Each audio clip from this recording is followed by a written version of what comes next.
This morning on 167, we welcome a coach who has guided Rhode Island to multiple championships, break down the biggest matchups in Major League Soccer this weekend, and we take your questions and dive into your comments and more coming up right now.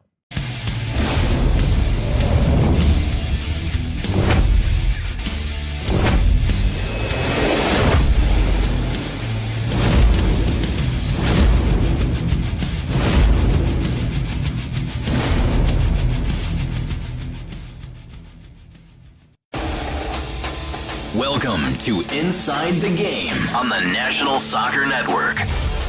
Now, here are your hosts, Jonathan Turner and Nathan Wangler.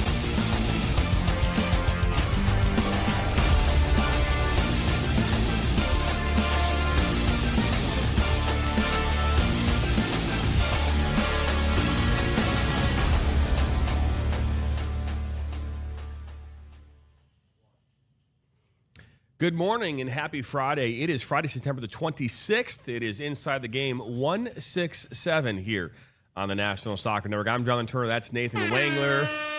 And Ryan Glinsky, our annoying one, is this whole 167 thing. I don't understand it. I don't get it. Maybe Ryan can enlighten us. Me neither. Yeah, we got to open it up to Ryan to give us an explanation of what it is that this cultural phenomena is. I'm be honest, I don't even know what it means, but it's hilarious. Just 6'7", and that's why it's elite. It was like an interview once upon a time. Like an NBA player said something about 6'7", and then literally the internet took it and ran with it. I don't know. I guess we have Google at our disposal. It's the internet. It's a very interesting and dumb place. But what is the origin of 6'7"? When I walked in today and I saw episode 167, I was hyped. Sent it to a couple friends, and they said it's elite. That we have an elite show for you today with episode 167. So it's a meme referencing basketball player LaMelo Ball's height, which is 6'7". LaMelo Ball's height. That's crazy. There's way more to the story than that, but yeah, that's the explanation Google's given. Well, we do have a great show lined up there here this morning, guys. We are going to be joined by yet another coach, Gareth Elliott, the head coach of the Rhode Island's men's soccer program, will join us here in a little bit. Hold on. Herb in the TikTok chat says, no, it's from a song. That's cap. I don't know what song. Well, then tell us what song. What you're capping for not telling us. Here, I'll Anyways, ask him what song. As you were I'll saying, let you know. So Herb, well, first off, Herb, welcome into TikTok. We are live right now on YouTube, Facebook, Twitter, TikTok, Instagram, and Roku TV. So you can check us out at any one of those places, wherever your heart desires. Again, I was kind of talking about before I was interrupted by our producer in regards to our guest here today. Gareth Elliott will join us here from the University of Rhode Island men's soccer program. We've had a great number of guests here this week. On Monday we had who we have on Monday again? We had Tony DeLuce. Tony DeLuce on Monday. Let me find that. On Tuesday we had Kevin Boyd from Milwaukee. So it was just walking through maybe like the conferences, right? ACC, Horizon League. We had the MAC on Wednesday with Sean Burke. MAC yesterday with Andy Stutz. Today we have the A10.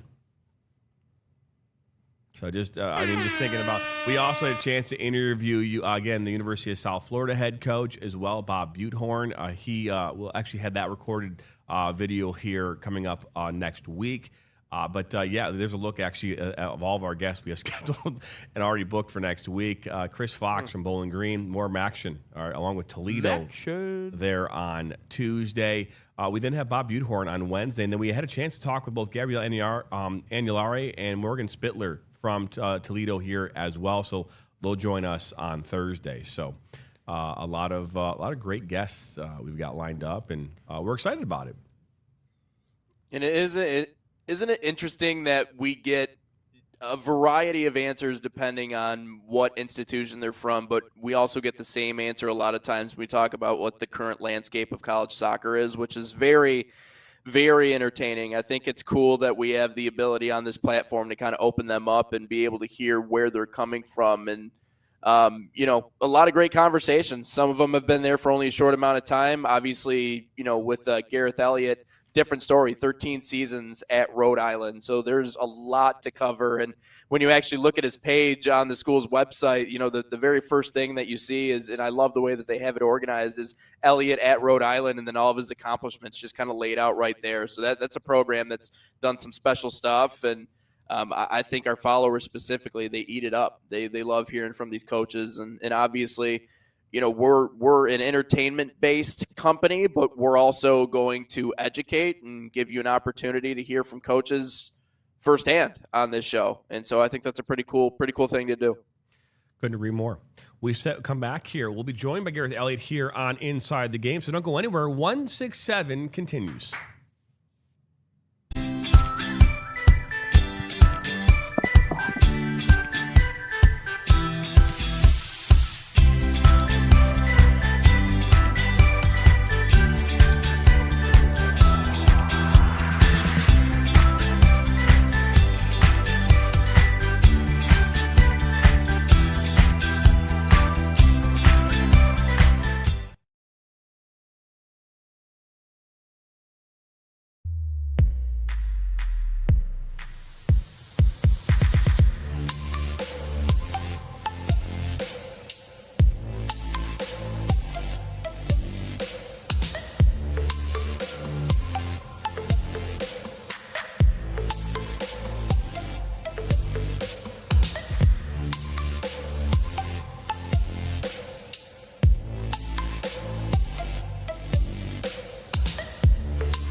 Welcome back here into Inside the Game here on this Friday morning, last day of the week and last Friday of the month of September. As that is Nathan Wengler. I'm Jonathan Turner. Ryan Glinsky, our producer. Our next guest has been at the heart of Rhode Island soccer for more than 2 decades. First as a standout player, then as an assistant coach, and now in his 13th season as a head coach of the Rams. He's guided URI to multiple Atlantic 10 titles, NCAA tournament appearances, and has helped develop players like Patrick Ajamang, who went on to the MLS and the U.S. national team. From Belfast to Kingston, he's built a legacy of winning and leadership, and we're excited to welcome Rhode Island men's soccer head coach Gareth Elliott to Inside the Game. And welcome in, Gareth. Thanks for having me, guys. Well, we are excited to have you. We were talking about this kind of in our open about how many different coaches this week alone we've had on Inside the Game and over the last couple of weeks, and we're excited to have a coach from the A10, our first coach from the A10, and a coach who's been in that same position for 13 years. You've been a big part of Rhode Island. Been here for a while now. Didn't know it's.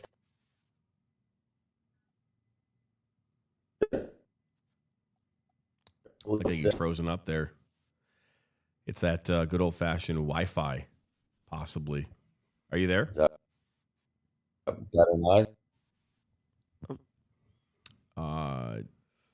Yep. Go ahead and talk. Can you hear me? Yep. So, obviously, I'm not sure what you heard there, but coming over to Frank, I didn't really envisage being here all these years later, but I've really enjoyed my time at URI and continue to enjoy my time here.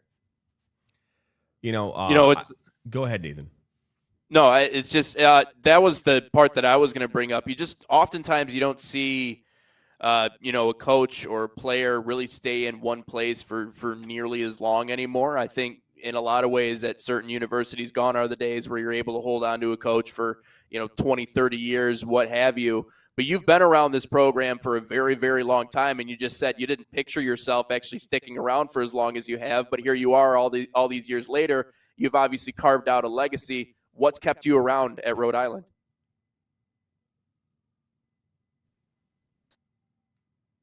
In general, I've been fortunate over my career to to do some training for or for pleasure. And little Rhody, as they call it, is to me it's a really special people here. You know, the university is great. It's very well.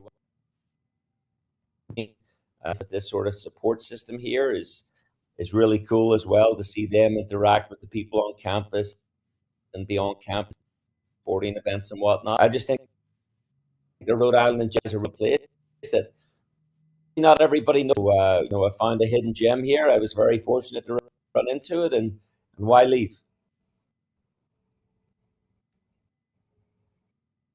You know, it's again, we've talked about this, and Rhode Island is a state too where when we talk about destinations, right? We talk about we've seen Vermont, the likes of Vermont have success here over the last year with their team. We've seen Buffalo, New York, where we saw Sean Burke and having success on that side, on the women's side. What makes Rhode Island a destination for players who want to play soccer at the next level? I mean, I think we have environment here. We, you know, we've had some real high level players here. We have great facilities, good condition within the season, playing against strong regional opponents. I think we provide an opportunity to develop that if they have the talent and they're committed and they have the right mentality.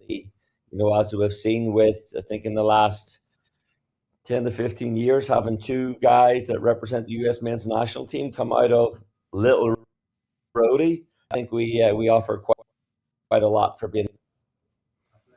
And to that point, we've talked to a lot of coaches about, you know, their ability to develop and produce pros. And there are certainly programs in America that have built a reputation for that. You know, they know that if you go to, you know, this program or that program, they're going to have something for you that might be able to launch you to that career at the next level. Obviously, you've had experience working with a lot of players who have been able to not just climb to the professional level, but I mean, if you have the opportunity to go play for the national team sport in this country. But from your opinion, how have you guys been able to develop at least a system that can consistently churn out top-end talent? Well, I think my point is to any player that's any high-level player that's looking to come in here is, you know, you give the example playing in the World Cup for the U.S. national team, and now more recently Patrick Agyemang, is if you're a good enough player, you'll be found. Again, you know, we're a small state in the country, and again, that Little Rhody feel.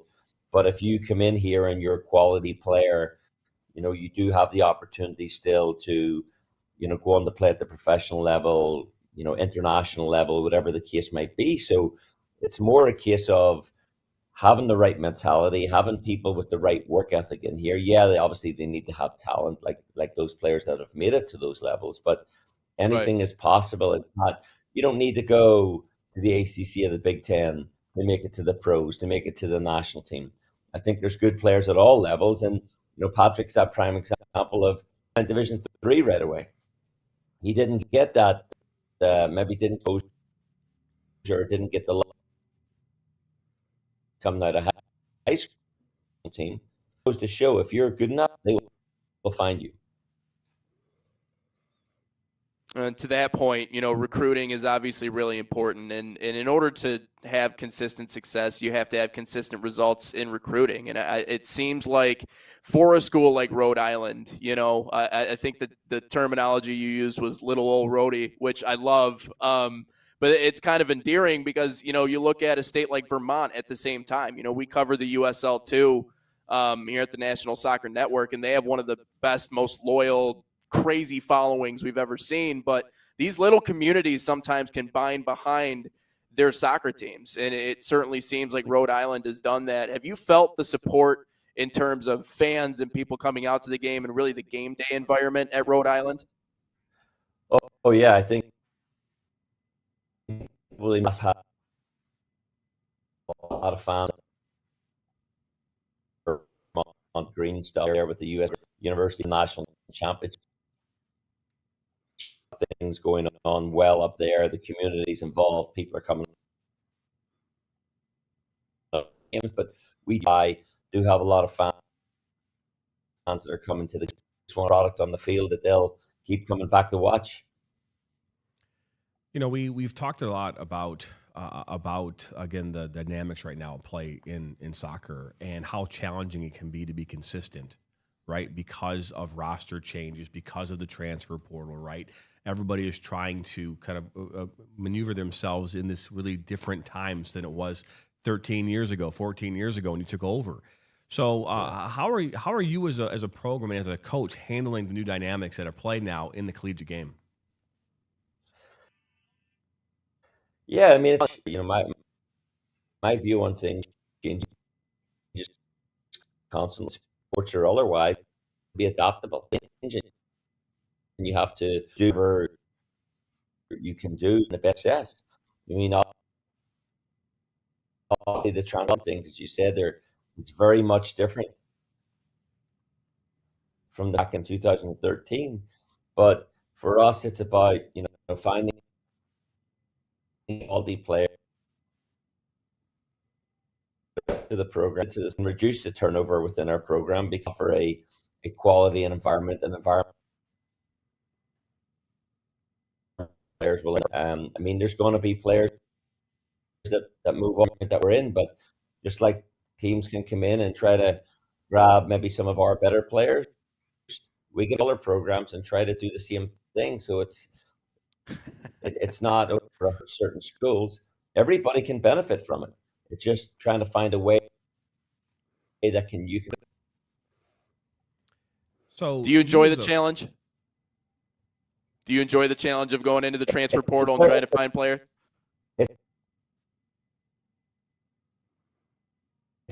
Challenge for back championships. If you look at those players program for 3 and 4 years, they came through. They knew the demands, what we were looking to do, and obviously by the time junior and senior came, they did it and had great results. Now you have players that come in, work with them for a semester, maybe you work with them for a year. It's a challenge for sure, but I have to say that I'm okay with any challenge. It's sort of how I was brought up. Okay, there's challenges, there's adversity.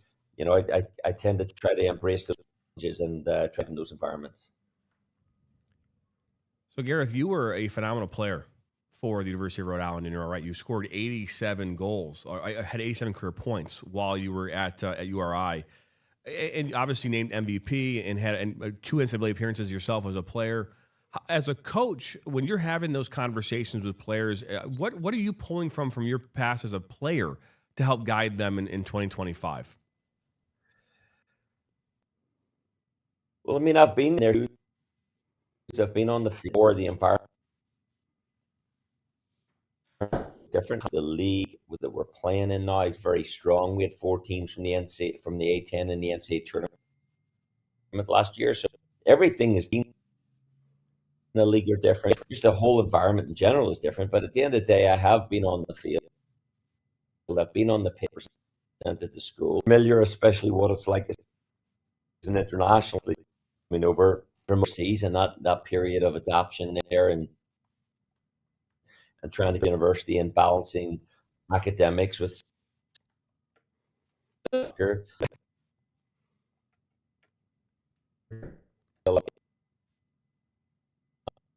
Believe under the college soccer much higher than when I played. I'm not sure if I'm scoring, those goals and getting those assists game, because again, the game it's gotten to a whole.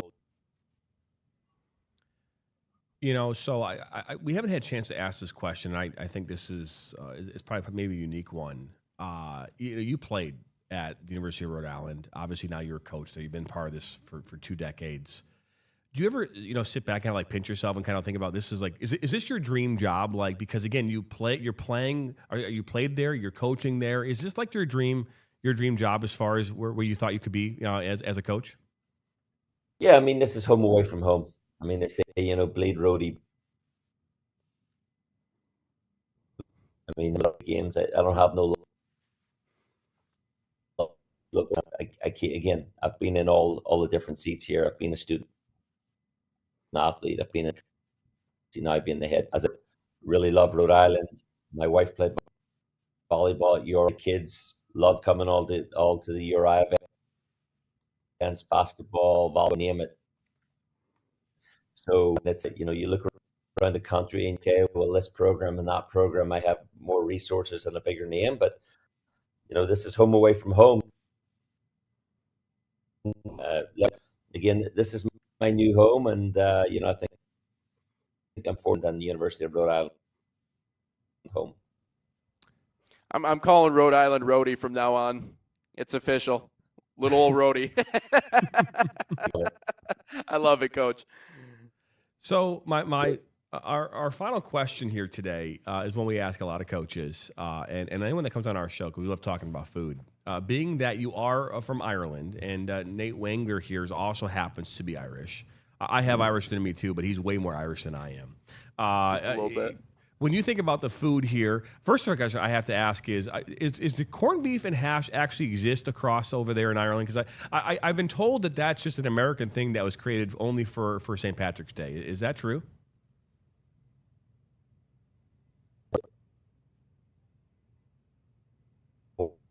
It's Ireland's.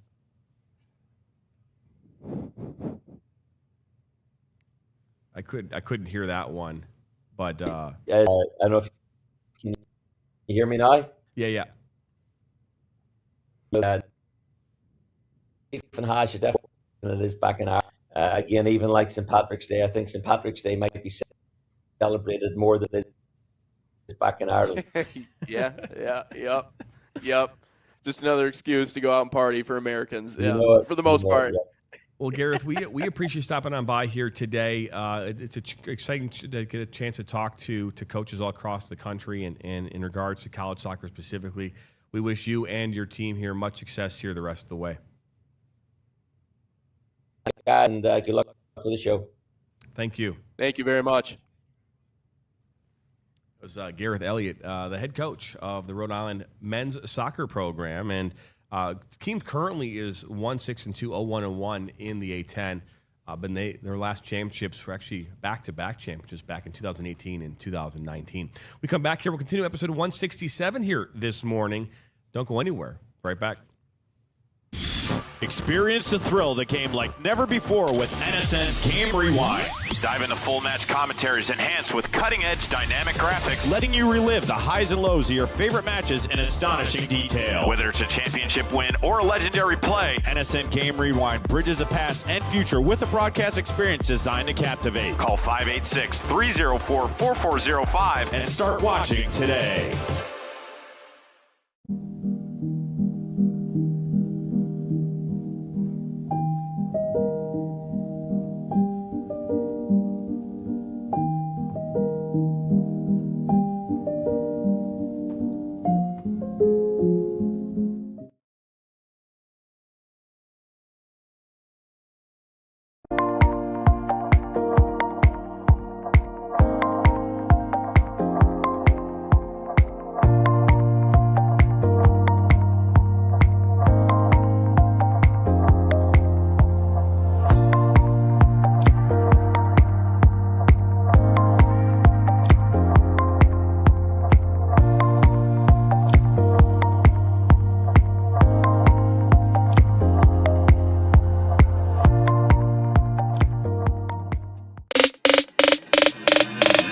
all-out battle of skill, passion, and determination.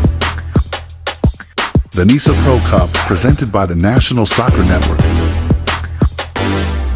The stage is set, 10 teams, 8 days, 1 trophy, 3 moment, exclusively on Roku TV.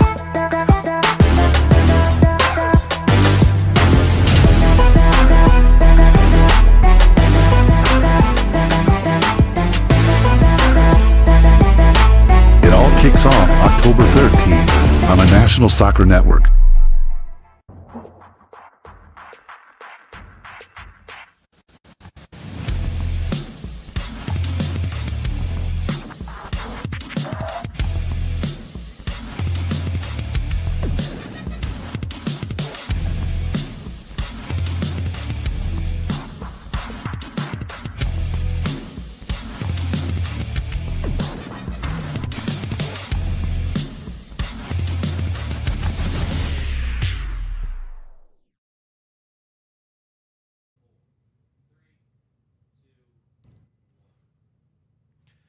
Welcome back here to Inside the Game here on this Friday morning. Apologies about the choppiness of that interview. Unfortunately, sometimes we just can't get a clean video feed from that. I was really looking forward to that conversation.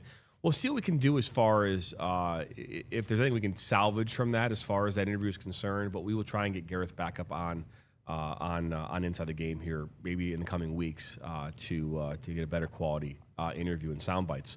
Because I think what he had to say was very important. Again, when we talk about this, Nathan, the different the coaches we've talked to throughout the last 2 weeks and the guests we've had on, each coach, each guest has had their very unique circumstances in which they currently have to coach in or be a part of. And obviously their background, right? So I think it's important that we continue to kind of shine a light on coaches across this country, as well as coaches that come from the unique backgrounds that we're seeing. No, I said it from the beginning. That's the benefit. That's the beauty of having a platform like this. And I remember when you and I were kind of putting plans together and trying to figure out what exactly this would look like. For the first handful of episodes, you're just trying to find your footing.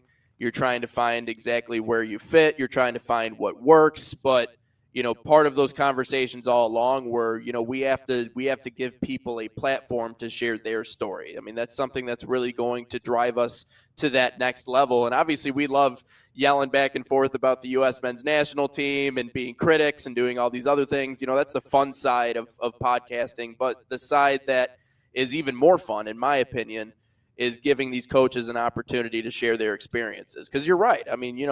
Gareth Elliott, been there a long time. A very long time at Rhode Island. And then you talk about different coaches who are into their first year and different parts of the country and different experiences and different places they were born.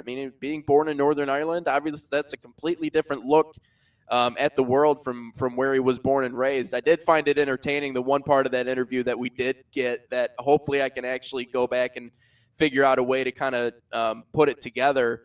But he mentioned the whole St. Patrick's Day that they we celebrated a lot more over here than what they do over there, just because we want another excuse to go out and do our things. So, but yeah, a lot of great conversations and a lot of great coaches too. Yeah, I couldn't agree more. So this morning, I tend to share my personal stories on this show quite a bit, and today will be no different.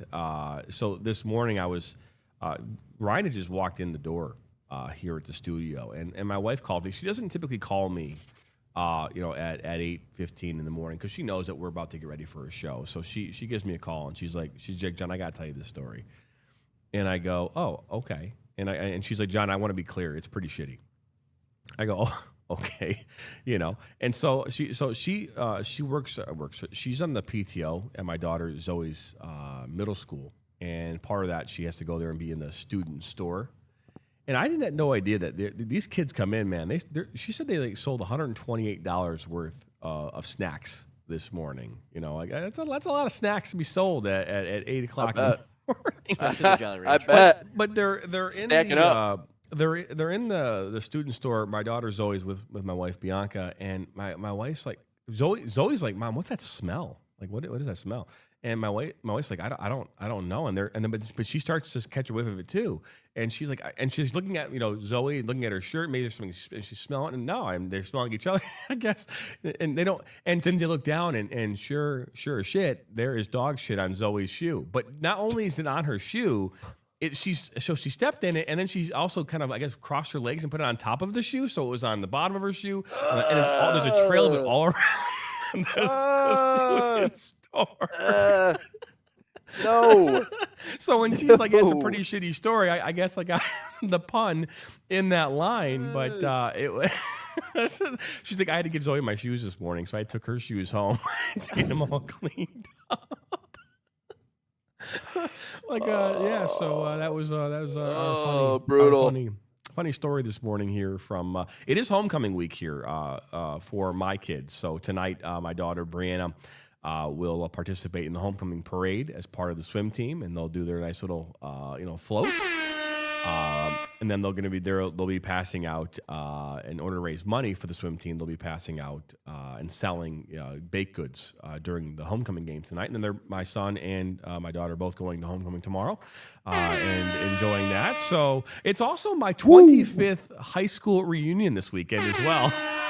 Hey, all so right. looking forward maybe doing some heading out and seeing some of the old classmates from the year 2000 is when I graduated. So I was born in 2003, by the way. Ryan was born in 2003. Come on, Ryan from the top rope. But yep. So, but anyways, I thought that was. I'm going to have that this week. We have a lot of games, too, this weekend. We got PPP Hockey, which is that Peak Performance Prep Hockey League out of Rhode Island. Speaking of Rhode Island, right?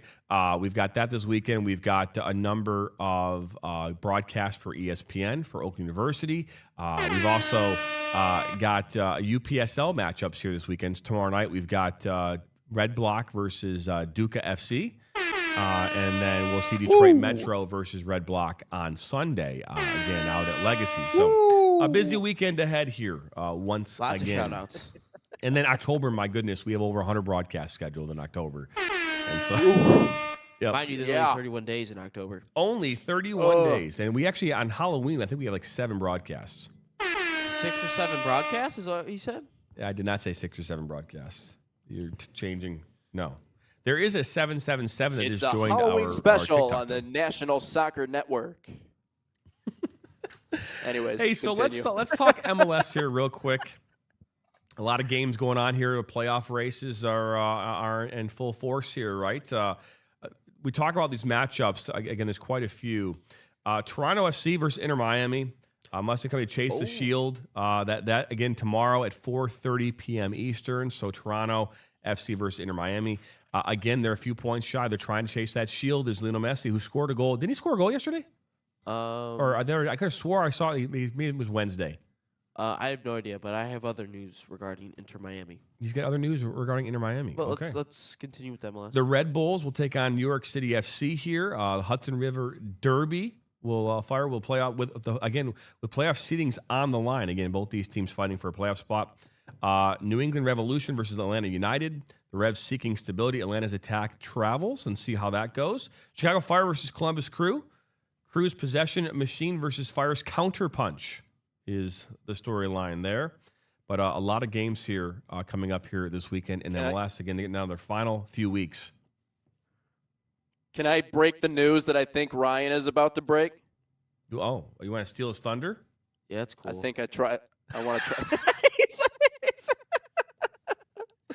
Is it Sergio Busquets announces he's going to retire after this year? You stole my thunder. You stole it all. You stole it all. Okay. I'm sorry, man. But yes, actually, as of 18 minutes ago, it was released that Busquets will retire after Inter Miami. This was like yesterday. This was like last Really? night. Yeah. Oh, the piece I'm looking at was released 18 minutes ago, but good catch by you. Anyways, announced he will be retiring after this year. It's played nearly 830 professional matches since debuting with boyhood side FC Barcelona in 2008. But yes, Busquets is on his way out, and this roster is going to fall apart here pretty quickly. I mean, they're old, they're rickety, I don't know. I think this feels like a last dance type situation for Inter Miami. Like they gotta make it count now because they're getting old, they're getting ornery because they're biting people and spitting on people. They need to get it now before it's gone. Some sausage? Yeah.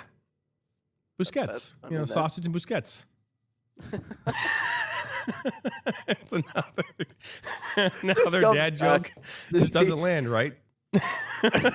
Just crickets. Ryan, do you have a crickets button on there? Oh, no. Yeah, yes, thank you. All right, hey. That's We're terrible. doing it. That's terrible. We're doing the thing.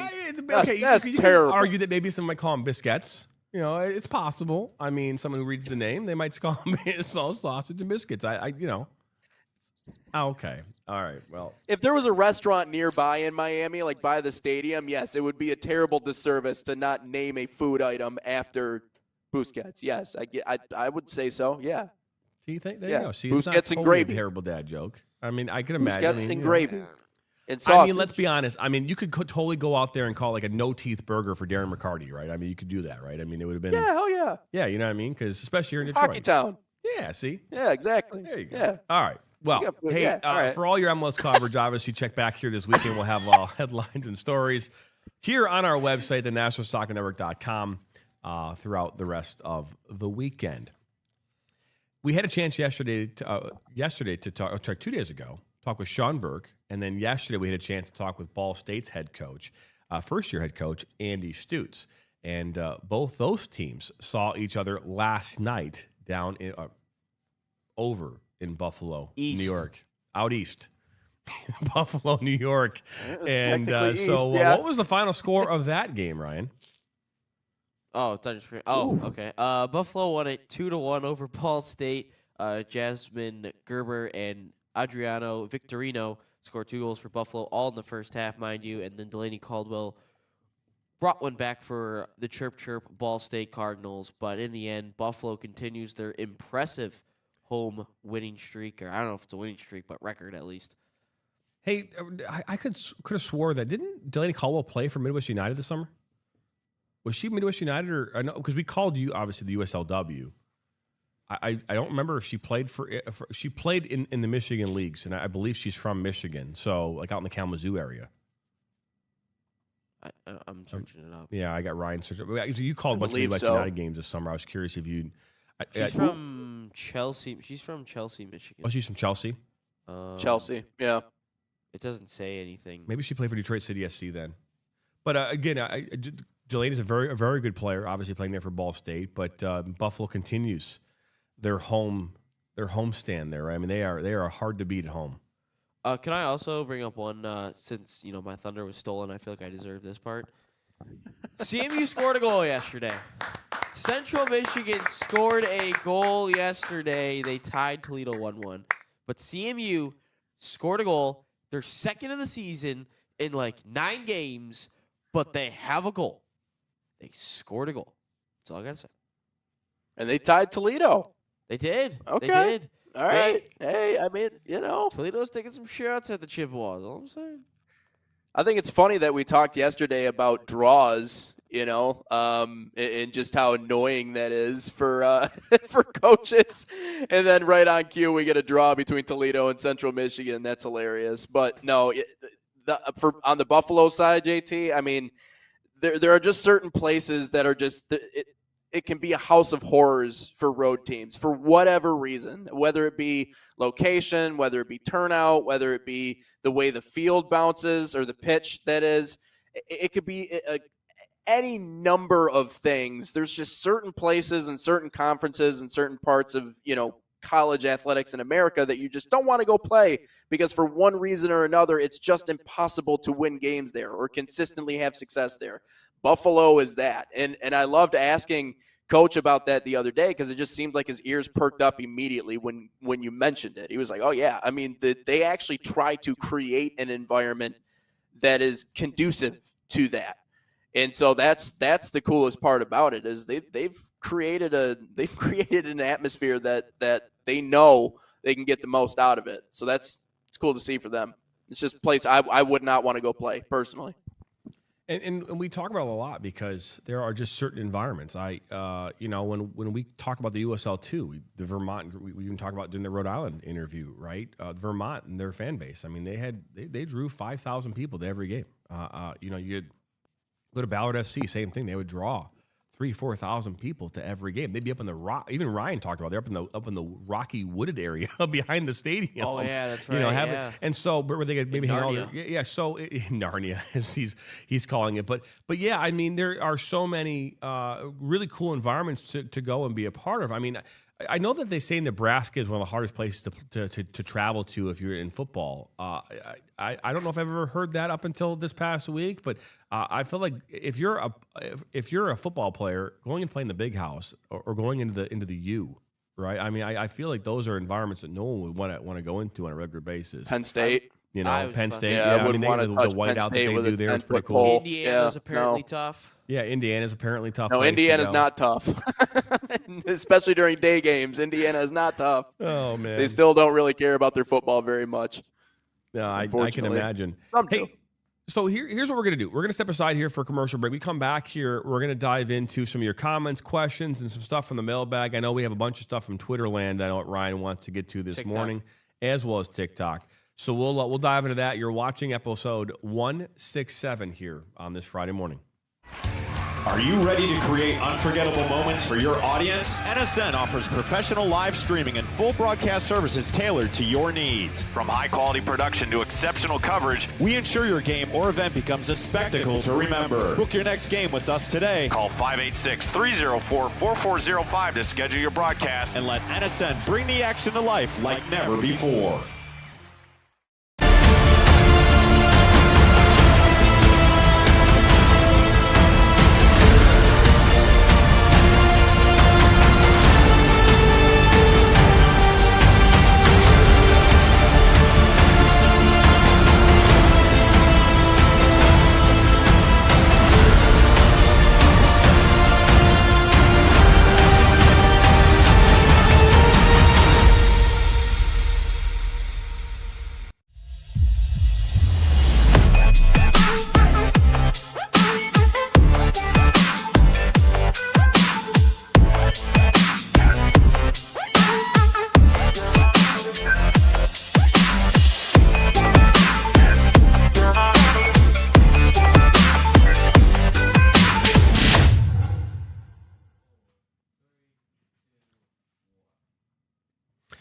Welcome back here to Inside the Game. Jonathan Turner, Nathan Wangler, Ryan Glinsky, all here and present on this Friday morning. Yeah. It's been a challenge here the last couple of weeks because I know that, Nate, for you and for all of us, we've had kind of moments to not be here for either travel or other responsibilities. But I think we've gotten through almost the entire week here without all us being here, which has been great. Yeah, I like it. I mean, it was fun making the championship run. It was fun doing all that. But like I told you, I mean, when you get to the end of a baseball season, if anybody who's ever worked in baseball, it doesn't even have to be in a broadcasting capacity. It can be in just a working in that environment capacity. You get to the end of the year and it's like, I need to step away from that for the half the year, and then the other half of the year I'll be right back into it. So it was nice to do it while it lasted. But now I'm glad to be on at least a little bit more full bore with you boys. Well, yeah, I was even going to say because, like, for me, especially with the network, right? There's these moments where you'll have a dip in all of your games. Our dip came at the end of the middle of August until about now, and so for the last month or so, it's been kind of a hit or miss. We've had a couple games here and there, but as I said, going into October, it starts to pick up pretty quickly, and so exciting. It's chaotic. It'll be pressure, I'm sure, and stressful, but we'll have a blast doing it. Ryan, let's dive into some of these comments here and some of the mailbag. I know you've got we've been busy on TikTok, and as well as all of our other social media. What have we created with our content that's maybe had some comments come back? Oh, a lot of stuff. Oh, this is good. A lot of stuff. But yeah, if you're not following us on social media, make sure you follow us, especially on TikTok, as we are trying to get to 1,000 followers by, I don't know when, but we're trying to get there. But this came from last Friday. Nate and I were talking about, kind of old European soccer stars kind of flying under the radar, in when they come to America and play in the MLS. And we were talking about how if these players came to your house to deliver pizza, you wouldn't know who they are. But if we used Aiden Hutchinson and Jared Goff as our American reference, and William Blah commented, I have no idea who Jared Goff or Aiden Hutchinson is, but I would absolutely know who Frank Lampard is in 1 second. Jeez, oh, Pete. That was not I meant feel for like a that's person a that lie. knows soccer fans or soccer players. That That's was a meant for lie. a person who doesn't know, who's maybe will casually watch a soccer game. The casual soccer fan yeah. would not know who Frank Lampard is, but the The casual football fan probably knows who Aiden Hutchinson is. You know I what mean? realize this is this is a sensitive sore subject for soccer fans. I get it, but like the overt majority of Americans, that's true. They would have no idea who the guy is. So We should I actually also do that. We should do that as part of our show every week on Friday. We should put up a picture of a soccer player in the MLS and say, "Guess who it is." I wouldn't even know who half of them are. We should do that. We should do like a guess who. That might be, and you know what? And we should also do like another top 4 player. You know, so NBA, NFL, Major League Baseball, hockey. Put them side by side. Can you guess these players and see how many people get the one on the right versus the one on the left? Yeah. I mean, you know, Messi's different. Messi's a different story. I feel like Messi's a big enough superstar that people would notice him even if they're not really avid soccer fans. But everybody else on that list, there's no way. And No then way. I made a video about if Christian Pulisic, or how will Pulisic become the U.S. men's national team GOAT? And this is coming from MechJack. I've been underwhelmed by Pulisic so far, given all the hype that he started with.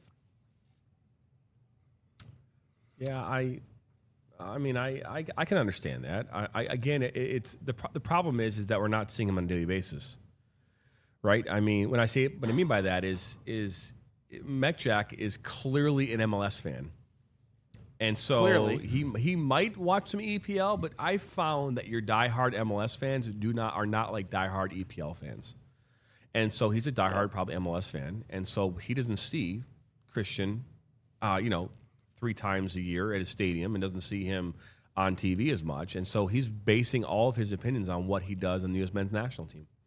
And so therefore the hype has not reached what we consider to be what it was really supposed to be. And so, but I also argue that he's still developing. I mean, he's 25 years old, 26. 26 or something. This is a player that right now is starting to peak. And this is where, from the next 4 or 5 years, should be the top quality player that we're expecting to be. And hopefully that we'll see that here coming up this summer. Yeah, and the World Cup in the prime of his career is the moment in which we can make our judgments about Christian Pulisic. I mean, obviously he's already proven his worth where he's playing right now in Serie A and with AC Milan. And, I mean, the most goals by any American in the top 5 leagues across the pond in history. So, he's cemented himself in a lot of ways. But if you want something to look forward to judge him on, I mean, the World Cup is going to tell us a lot. I mean, that's what I would look forward to. And, I mean, he has his wins with the U.S. Majority of them have been over Mexico. But the World Cup is going to tell us everything we need to know.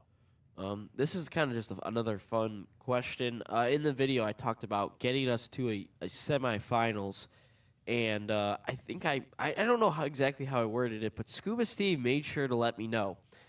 The U.S. men's national team made the semifinals and finished 3rd back in 1930. I responded with, "On me, man. I forgot where I listened for that one. I was born in 2000." I thought it was I thought it was the quarterfinal. I think apparently they made a semifinal in 1930. I don't. Oh, 1930. Oh, okay. Yeah. Well, yeah. I forgot where I listened to that one, Steve. Or my bad. grandparents. They probably didn't even have a live broadcast in 1930, to be completely honest with you. Probably just a radio. Well, not one that you could hear if you were far enough away. Those radio signals are probably like regional. Yeah, they're saying it was semifinals in 1930, the very first World Cup held in Uruguay. The U.S. finished 3rd place after losing to Argentina 6-1 in the semifinal. Yeah, that makes sense. And so at that time, though, there was only 4 teams that played in it. So Wait, 4 teams played in the. it's a joke. Oh, okay. That would have been insane. I know, right? But I get That's it. really hard to qualify. Okay, the Lions have never won a Super Bowl, right? We know this. And are they closer than they've ever been? Yeah. Probably, right? I mean, we were 1 game away to making it to the Super Bowl for the first time here 2 years ago, and so. And they choked. And then they choked. Which we all could, but again, we consider and say that the farthest that they've gone, They hadn't even won a playoff game in almost 30 years. Is the U.S. men's national team closer to getting to a semifinal now than they were in 1930? I think that's the question you have to ask. I think it's how you have to reframe it. Are we closer now to getting to a semifinal than we were in 1930? I don't know. I think it's 1930. That was, I don't know. The answer is a distant But in no. the 1950s, We are not did closer. we make a run? Huh? 1950s, we made a run too, didn't we? No. We beat England, right? Somewhere. in Shocker. there, We right? always beat England in everything, And even so- in wars. So, oh my goodness. But we beat England somewhere in there. But we have not. That's the furthest we've gone. That's the farthest we've gone was back in 1930 during the first ever World Cup. And so, are we closer to getting to a semifinal this time around? No, I don't believe we are. I think we're still very, very far off. A lot of things have to align. It's the drawing that comes up here in December will determine who we're playing in our group, and getting out of that group unscathed and healthy. And then what happens with the other groups? And what teams are we going to face? I think if you get a great draw and you come out on top of your group and you can play in that in the next stages, the knockout rounds, and get yourself there's a fighting chance, but a lot of things have to align, and I think that's an important thing. What else you got for us, Ryan? This one is coming from Mean Face Linko, same video. He says, for the men's U.S. men's national team, he is way under Landon Donovan and Clint Dempsey. He may have a UEFA Champions League under his belt. He has the best European career out of USA players, but he's not better than those two, meaning Clint Dempsey and Landon Donovan. Yeah. I mean, I think I was know. really Sorry, confused about what was going on. I didn't know was whose gonna go turn first. it My bad. was. It's a long week. Pause. Pause. Respect the pause, right? Respect the pause. You're good. No, I think that this is this is no different than the Michael Jordan, LeBron James, and who's the best basketball player of all time, right? I mean, Landon Donovan, Clint Dempsey, they played in a different time period. And while in those days they would be considered for the U.S. men's national team one of the better players, right? And we can argue that they are in that conversation. And right now I have Landon Donovan and Clint Dempsey ahead of Christian Pulisic. Christian Pulisic plays in a much different time period, right? It's a different level of player, different level of style of plays. There's a lot of things that are different. So while I think that Christian Pulisic has the ability to be the best player that's ever played the game for the U.S. men's national team, and I know we talked about how he is the most talented player the other day that's ever played, he still has a lot to do to prove that on the field. And so I do agree that Clint Dempsey and Landon Donovan are right now considered to be the better players overall in their totality of being on the U.S. men's national team. Before I chime in, or before Nate chimes in, Dempsey retired in 2018. Pulisic made his men's national team debut in 2016, so they overlapped with each other. I mean, I wouldn't say that they were different time periods, different eras when they started, but there's not too much difference between when they played. No, Ben. Again, the Landon Donovan was in his prime. What, in 2008? I know he was involved in 2002. He was involved in 2010. 2010, right? I would say 2012. He was still that was. You think his prime was 2012? When did he retire from the U.S. men's national team? Was it after the 2014 World Cup, I believe? 2014. But I'm think saying, to though, say is different that time periods is a little crazy. No, absolutely, it's not crazy. The style of play in For this country has changed. For Landon Donovan. Yeah, for Landon Donovan. And definitely the style of play has changed. No, For 100%. absolutely. Landon Donovan had Jurgen Klinsmann. He had Bruce Arena. And I don't think he ever saw Berhalter. Did he ever see Berhalter? Donovan retired from soccer in July of 2018. Well, that's from soccer, but I'm not talking about the U.S. men's national team. I know he stopped playing for the U.S. men's national team. But he stopped playing for USMNT a while it's before different that. styles in the men's national team, but to say that there's a complete difference in the game of soccer from when Pulisic started and these guys retired, there's not much difference. I think the point he's trying to make is exactly that. Sorry, pause.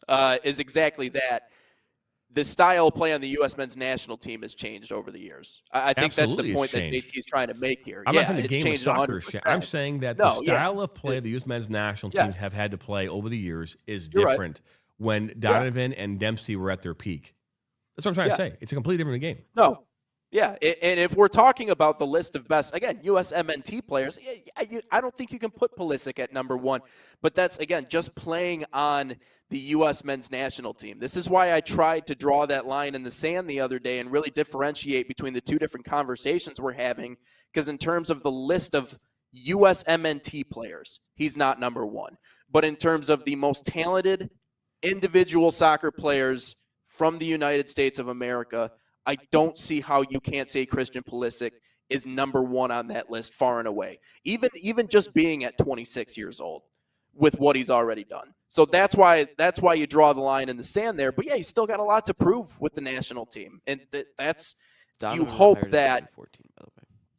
From the U.S. men's national team. For the men's national team, 14. he retired in Okay. 2014. And again, anyways, we you talk hope about the that coaches, leads to something you know. great in 26. That's all I'm saying. I mean, You hope that leads to I something. think it's important that, again, we talk about Christian Pulisic. It's what he's going to do for us now. And again, this is his biggest moment.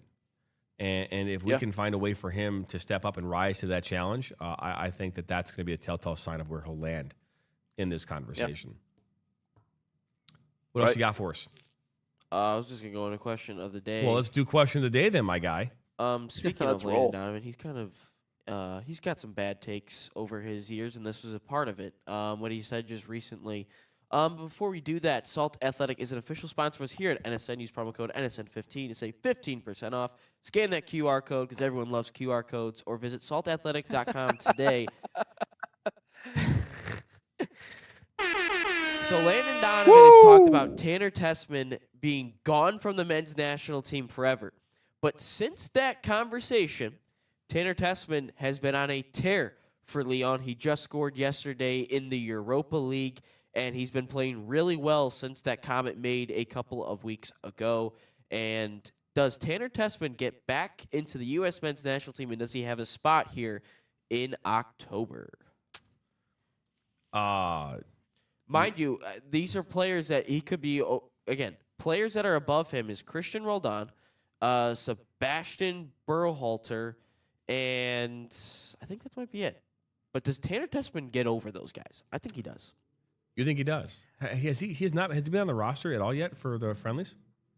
Like this last round? He was not in it this last round. Well, he is not. According to this, his first senior cap was back in January of 2021 in a friendly versus Trinidad and Tobago. I don't know how many caps he has, but and again, he was born in 2001, so he's slightly older than you by 2 years.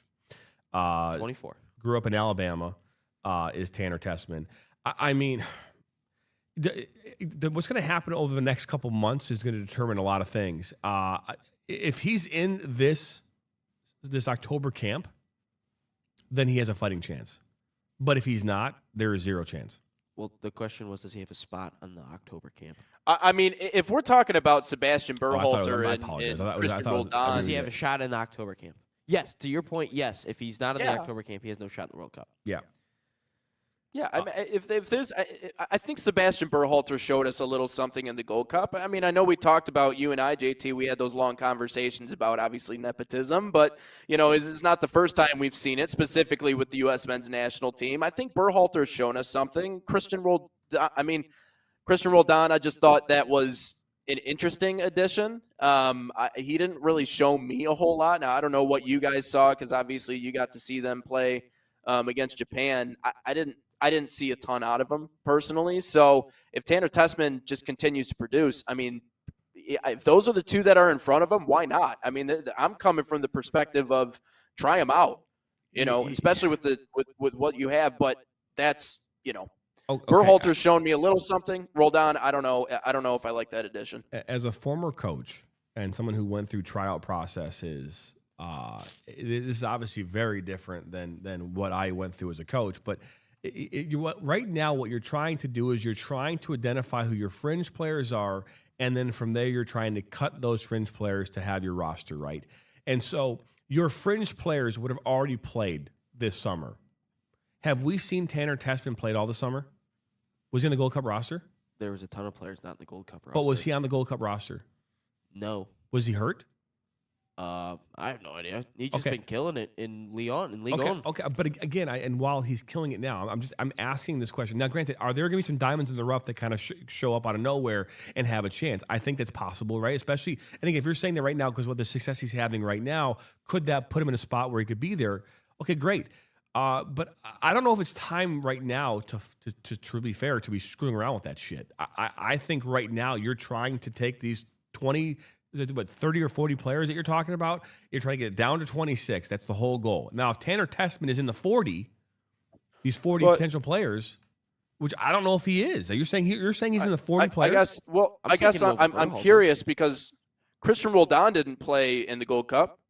He was an addition literally right before South Korea, and he's in the same position. No, but my point, though, is that if Tanner Tessman wasn't part of – okay, he didn't play in the Gold Cup, but has he been part of this team over the last 24 months on a consistent basis? How many caps has he had? 6. He's had 6 caps. How many has Roldan had? Probably way more than that. How many has Berhalter had? Probably more than that. I just don't know if it's the right time to be doing that is all my point. I don't, again, if he contributes and he can do something for us, I think that you should put him in an environment to do that. I mean, we were messing around. I mean, we had a B team for the Gold Cup. I mean, we were trying stuff out but there. He wasn't even on the B team in the Gold Cup.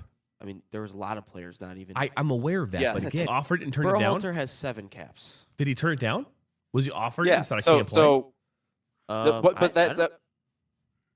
I have no idea. Yeah. But if we have a player that is killing it over in Europe and he's playing against these top teams, I'm absolutely giving him a shot over Roldan and what's the other one? Berhalter. Like I'm putting him in October camp, and I'm doing that. Like I don't think a Sebastian Berhalter is going to give us a shot in a World Cup game. No, I don't either. He should not be on the roster. I don't care who your dad is. He should not be on the roster. And I would rather give Tanner Tessman a shot here in October than a Sebastian Berhalter. Berhalter adds nothing for me. Outside of a name, I'd be like, oh, wow, that's his dad. Or, oh, the camera pans to Greg Berhalter and his family in a suite. Like, well, that's about it. That's all he offers. Right. By the way, I completely as a agree player, with you how about does he stack up individually against other players? I realize you want camaraderie and everything like that, but we even talked about it before the first international window. We said this is the time to figure it out, and we're still doing a lot of figuring out. So why can't he be a part of that equation? And again, like head to head, look at on an individual basis how do they stack up. I agree with Ryan. I think he's someone that could provide us more depth. This is what herein lies the problem with our country when it comes to soccer. Okay. This is the problem. Right now, we're in this mentality where we should be throwing anybody in there. No, you need to be. This isn't throwing anybody. You should have already thrown people in. Right now, you're eliminating people. You're not bringing people in, right? What it can call camaraderie means nothing right now. I don't care about the camaraderie as much as I do about who is going to be on this roster. And you're doing everything you can to eliminate players and to solidify players. And right now, Pochettino knows who the top 15 players are. Top 18 players are right now. And if he doesn't, he's not a good coach. So he knows who those players are. The remaining 6 or 7 roster spots are the ones that are up for grabs. Those are the ones that are up for grabs. I don't know why you're laughing over there. Why are you laughing? Because you said the final 6 or 7 roster spots are up for grabs. They are. 6 or 7. Oh, my God, dude. Seriously? It's like I can't. Jesus. I can't anymore, dude. All right. That's it. We're done. Turn it off. I can't anymore. But my point is, this is not the time to be throwing players in. This is the time to figure out who are these players. And again, if Tanner Tessman is a crucial part of this team, he would have been already playing. It's not like he's got 1 goal in 2025. He's got 2. According to this, he's played 5 matches, 1 goal, 0 assists. This is according to ESPN. 1 match, 1 goal in the Europa League yesterday. He's got 2 goals. Okay, so this is 6 games. So 2 goals in 6 games. What was it like last year? Last year, he was hurt a majority of the year. 184 games in his entire career, 14 goals. So that will say 15 goals, 6 assists. I mean, he's a midfielder. Midfielders are not here for goals. Yeah, midfielders. Okay, if they're there for assists, he doesn't have that either. Tanner Tessman will not be on the October roster, and he will not play for the World Cup. Thank you. It was a great show today, though, guys. It was a great show. I'm saying it right now. Tanner Tessman will not be on the World Cup roster. I think you should. I appreciate that. Much like Indiana, too. You Hey, and- it is you and Friday, Ryan September the should have the 26th. friendly wage. We are wrapping up number 167 here today. Damn And straight we are. that's right. That's right. We'll be back at here. We got a great list of guests here next week. We'll put those up on the screen here once again. There they are. Chris Fox from Bowling Green Women's Soccer will join us on Monday. Mark Batman from Toledo will join us here on Tuesday. Wednesday. Bob Buthorn will join us from the University of South Florida. And then on Thursday, we're joined by Gabrielle Anular and Morgan Spittler from the Toledo Women's Soccer Program. So that will be all next week. But yeah, great week of week of shows. I just My Ryan man's on running on his Dark fumes over there. Knight-ness over here. But well, anyways, You really adopted it. that is Nathan Wengler, Ryan Glinsky. I'm Jonathan Turner. We appreciate you stopping by. Don't forget to subscribe, like us, share this with your friends and family. We'll be back here again next week, same time, same place, right here on Inside the Game.